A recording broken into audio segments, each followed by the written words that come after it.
freshman year. No offense, very typical for teenage boys to have a rough start freshman year, transitioning from middle school to high school. The state of California does not even look at freshman year grades because it's kind of a rocky start for some people. So, do you have a trend? Have you started off rocky freshman year, but you're building solidly? That's your trend. Rank. I think Mr. Robinson said you'd find out your rank beginning of senior year. I always say if you're looking at highly selected schools, UNC, UVA, it's not even worth applying unless you're in the top 10%. It's not going to happen. They're too competitive. GPA. When you're giving your GPA, always give your weighted GPA. That's going to take into account the IB, the AP classes, the dual enrollment classes as well.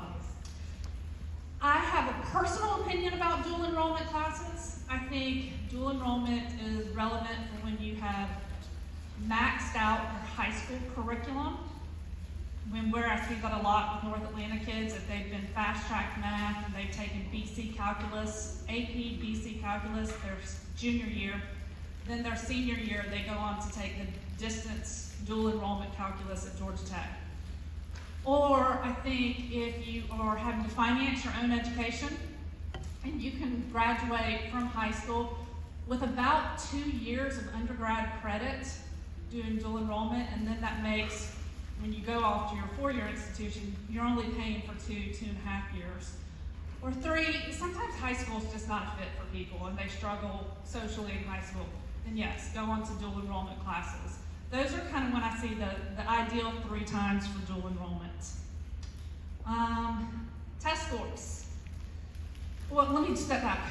IB, DP, CP. I get this question a lot.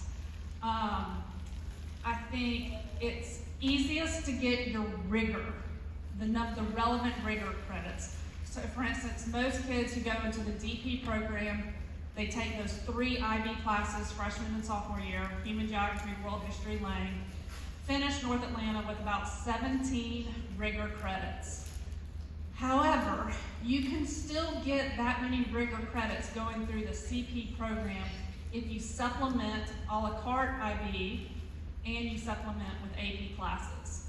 There's something college admissions we call fit to major. If you're interested in computer science, it might make more sense for you to go the CP route so you can take the AP computer science classes, because it's going to be hard to take those AP computer science classes when you're in the diploma program. So think of it as fit to major. Think of it through that lens.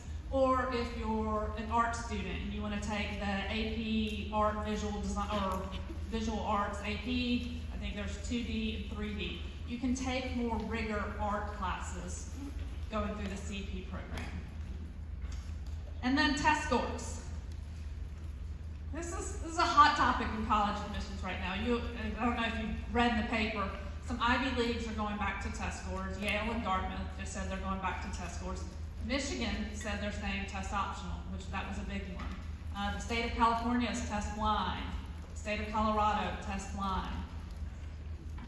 Test scores are still important in the state of Georgia because they're tied to the Zell Miller Scholarship. So you have to have a test score to go to a USG school, meaning Georgia, Georgia Tech, and I think Georgia College. There's some other schools, like if you have a high enough GPA, then your test score is waived. I think it's important to put the resources and energy and time and prep into testing now, because oftentimes scholarship money is tied to test scores. For instance, Auburn University, they have it published on their website. If you get certain ACT, SAT, then you get automatic certain money. So invest the money in test prep now, and it will pay for itself later. But many schools are test optional. If your kid has test anxiety or a learning disability, or just testing is just completely overwhelming, there are many schools that are test optional. Okay. Contributions to community. You can Google this if you Google the I4 framework, but I love this slide. So it talks about your interest, your involvement, your initiative, and your impact. So I think freshman, sophomore year, Great idea to get involved in all different kinds of activities, to see what you like, to see what you don't like. Junior year, let's start diving deep down into those activities. Remember that term, fit to major. If you're a potential pre-med student, are you volunteering with the Red Cross? Are you volunteering at your local hospital? Are you job shadowing doctors? Something that shows your interest in pre-med. That's going to be your involvement. Your initiative, are you a student leader? So I believe we have the HOSA club here, it's the Health Occupation Student Association. Are you becoming a leader, the president, an officer of that club? And then impact. Are you making an impact at your school, local, or national and international level? And this is really important for, I would say, in my experience at Tech. Georgia Tech looks for student leaders. They want to know that you're doing something above and beyond the classroom. But instead of just being a member, are you making an impact? I just talked to a student. He did his NYP project. He's very interested in aerospace. He did his NYP project. He built a rocket, and I asked what's going to be his impact. And so he's talking about starting a rocketry club here at North Atlanta. And I was like, beautiful example because it shows your impact, you're making a difference to your school. Next slide. This is the Common App for anybody who has not seen it. This is what your activities look like. There are 10 different places for you to put in activities. This is a above average example. You can see this person was the president of the HOSA Club, Health Occupation Students of America, which I'm pretty sure we do have that club here. Co-captain in volleyball, so they've got some student leadership. I'm guessing they're pre-med, and these are real examples from when I was working at Tech. I'm guessing they were pre-med because they volunteered at the hospital and they were a member of HOSA. But go to the next slide. This is an example of someone who does not have 10 activities, but the activities are really deep and really, really solid. And there's a point where quality is definitely better over quantity. This person has really made deep commitments to student leaders, making an impact. You know, they were an Eagle Scout, Order of the Arrow. Really, with their project has gone on and made a difference in their community. So don't feel like you have to have 10 things to fill up your application. Just remember, fit to major, and it's better to go deep than wide. Right. Written expression. This is the last part. Remember my triangle.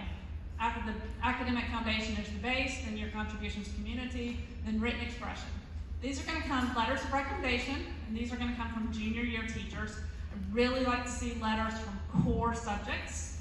And I really like to see, dependent upon the major, that's the teacher I'd like to see letters of recommendation come from. It is important that your students, or the students who are here, it's important that you ask your teachers at the end of this semester. Don't wait till senior year to ask them to write that letter of recommendation, because there's 600 of you guys. You know, you need to get on your teachers' radars this semester. So ask your teachers. Make sure you're involved in their classes. Participate. Raise your hand. The next part of written expression is going to be the Common App essay. This is my last slide, and I'll take questions. The Common App essay. The Common App, for all you parents, we did not go through the Common App, so if this is your first go-around, let me tell you that you write one application and apply to all the schools. You write one general essay, 650 words. I heard that Common App just came out with their essay topics this week, so you can Google that now.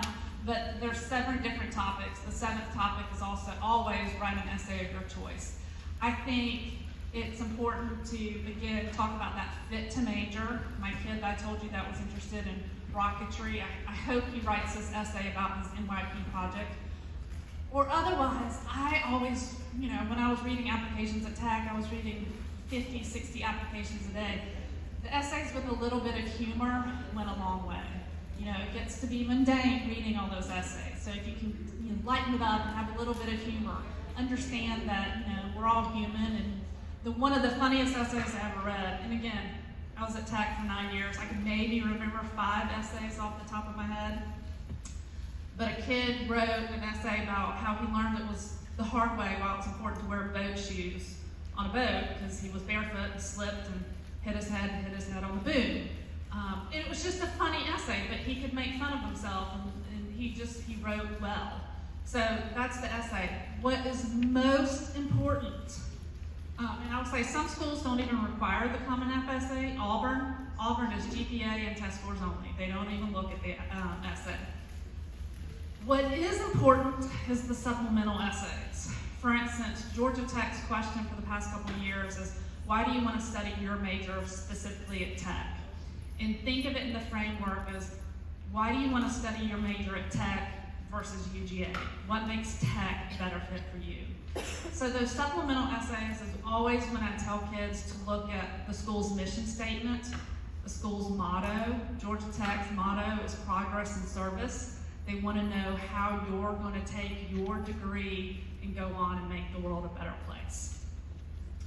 So again, to summarize, college admissions, 3-part: academic foundation, contributions to community, and written expression. And then I'm trying to get us back on track, but I do have time for questions. You have. How many letters of recommendation do they need? Typically 2. Each school will tell you. Sometimes they only allow 1. Sometimes they, will allow up to 3. But I always say, always ask for 2. The processing bias was extra good and very eloquent students. So what was your advice? Students who are not leaders. Sure. Or And my daughter, who was class of 22, she was that same way. And you can be a silent leader, or kids coming to you in the classroom when they have questions, or you can be a solid contributor. And let's face it, the world needs more contributors than leaders, so that's totally fine to be a contributor. But are you involved? Are you making a difference? And a great way that you can display your leadership, or it doesn't even have to be your leadership, but your commitment, is through your community service hours. They're all required of everybody, so do your community service hours in what's something that's relevant to what you want to do. But I think you can write in your essay about, no, I'm not a leader, but I'm a great teammate. And let me tell you why you want me on your team. I've heard that for schools that are test optional, if you don't submit a test, it's actually a game. Is that the case? So I went to Boston College for an information session a couple years ago, and he said it great. We're test optional. If you look at it, or if you submit it, we're going to look at it. If you don't, we're not. I think schools like Wake Forest was test optional before COVID. I think right now what I'm seeing, because I've worked with several kids this year, is that if they did not submit test scores, they were deferred from early action to regular. Does everybody, well, let me tell you about this. There's something called Common Data Set. You can Google any school, Georgia Tech, Georgia, Auburn, whatever, Common Data Set. It will take you to a PDF document. In that document, it will tell you the average GPA, the average SAT, the average rigor, it will tell you number of enrollment, men, women, everything you want to know about the school. What I have learned is you should go back and look at the test scores from 2019, pre-COVID. That's a more accurate number, because when everything went test optional, of course, people only submitted highly successful test scores. So the average of the test score went up. I worked with a kid who applied to Duke. He did not get in, but this was not the reason. Duke's average ACT is a 34. He scored a 33. We went ahead and submitted his test score because a 33 is so close, such a good score, right? But if he didn't submit, was Duke going to wonder if he got a 29? So I would say go back and look at Common Data Set from 2019 to see where the test scores are, see if your kid's a fit. Obviously, if the school is looking for a 29 ACT, I'm not sure that I would submit a 17. It is a little bit of a game, and you've got to learn how to navigate the system. common data set, good resource for everybody.